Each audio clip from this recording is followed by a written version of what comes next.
तर भावानो घराला सगळं आता डेकोरेशन काढून घेतलं. म्हणून आता म्हणलो आता जाऊया कॉलेजची वाट धरूया. सुट्ट्या बिट्या आता संपल्यात. कॉलेज संपल्या म्हणलो आता जाऊया राजारामपुरीतलं जरा गणपती बघून घेऊया. मग काय सुट्टी नाही गेलो तर काय सगळं चांदीच लावलेलं. भावानो डेकोरेशन तर असं करतात का नाही भागात चर्चा असते हा. नाद करायचं नाही डेकोरेशन टॉप असते घरापेक्षा मोठं असं हे आहे. मग बघून घ्या. गणपती बाप्पा जर चिंतामणी होता लय भारी. मग म्हणलो जरा भूत बीत बघून येऊया. कसा विषय आहे याला लटकिवलंय वर. मग काय आणि म्हणलो आणि जरा बघून घेऊया.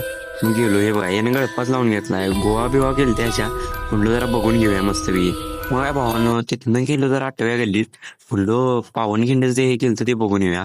भावानं लय भारी केलं एकदा बघाय याच तुम्ही. भावानं जेवढं डेकोरेशन राजारामपुरीत असते की नाही तेवढं कुठंच नसते. मग तिथनं पुढे गेलो म्हणलं जरा सुवर्ण गणपती बघून घेऊया.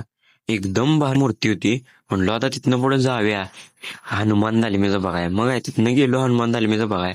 गणपती डेकोरेशन टॉप एकदम. भेटू पुढल्या व्लॉग मध्ये.